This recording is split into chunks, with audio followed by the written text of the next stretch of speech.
It is day 9, and I got to show you this real quick.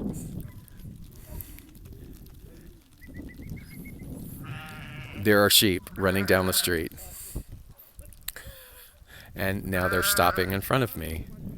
They want to be in the video. I am in the village of Rabacal in Portugal, and got here today by walking Roman roads and from a little village called Ansaio. Yesterday was all about, oh, the late one. Look, he's got to catch up. Got to catch up. Got to catch up. Got to catch up. They want to say hi. Um, so yesterday was Tomar to Fatima, which was an amazing experience. And then we decided to take a car to a little village called Ansaio. And I'm so glad that we did because we navigated through a lot of these wildfires. I don't know if you're watching much about what's happening in Europe, but record-breaking heat wave, wildfires, and we learned some interesting facts about workers like firefighters who make somewhere around €3 an hour. It's hardly anything. And in talking with other people who are from Italy and Spain, they say, yeah, it's pretty common that workers like that make such low wages. And so when I hear things like that, I can understand that there are many blessings and many things that I personally take for granted. And that's the beauty of travel. And the beauty of travel is getting to meet so many people, learn so many different things culturally. And the Camino is one of those rare, beautiful things that sort of forces you open to understand and to dialogue with people, everyday people, and to learn more and more and more about their lives. Okay, sheep excitement is over. I'm not even sure where I left off, but I will say that we were in Fatima yesterday, and it was an amazing experience. I was not raised Catholic, and I wanted to learn more about the story. And what I mentioned a little bit in another video prior was that Mary came in a vision, in a beam of light, in a beautiful white dress or some type of white clothing to these 3 children. One was a girl named Lucia and her 2 cousins who were boys.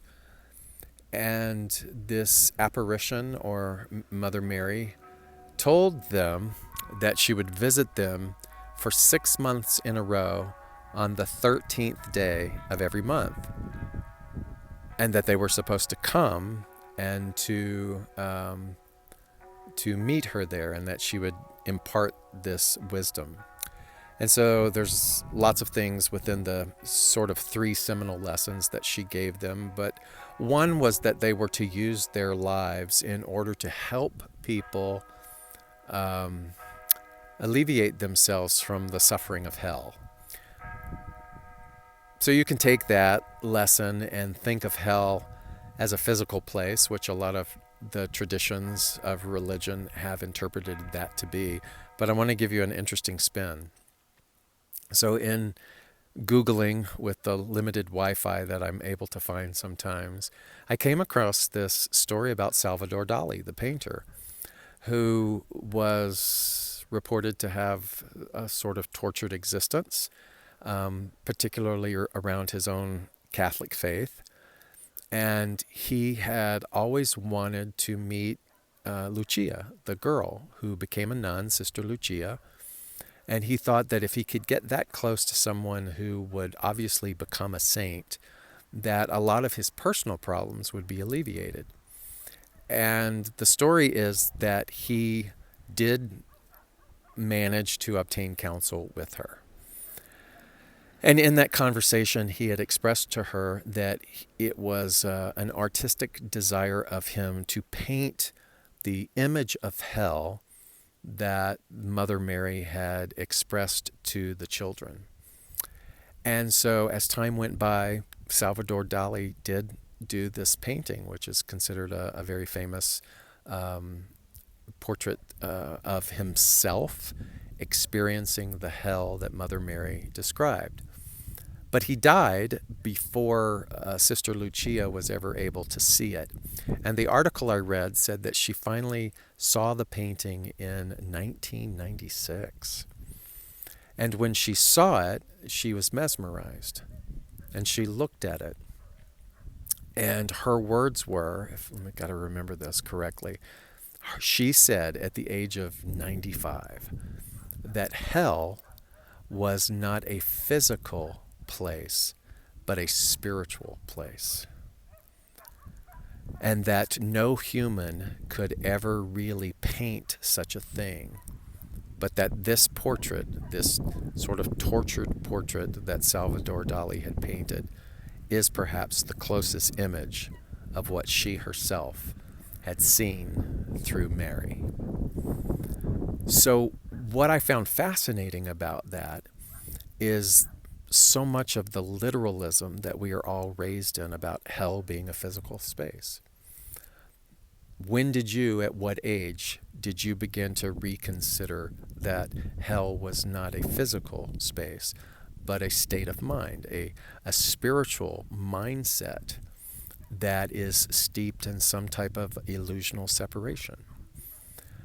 And I know nothing about Sister Lucia or her journey, but what I know is that by the time that she arrived at the age of 95, she was able to articulate that hell was not a physical place, but a spiritual state, a spiritual state, a spiritual place within our minds. And so what does that mean? That simply means that hell is a state of mind. It is a dwelling upon all separation. It is a dwelling upon fear. It is a dwelling upon lack, limitation, all of the ills of this human form. And so one of the things that was so impressed upon me at Fatima in the chapel was this idea that we should not fear being broken open by whatever our journey through hell is, because our journey through hell is a part of the human curriculum. And that we shouldn't try to outrun it. We shouldn't try to numb ourselves from it. We shouldn't try to bury our heads in the sand and deny it.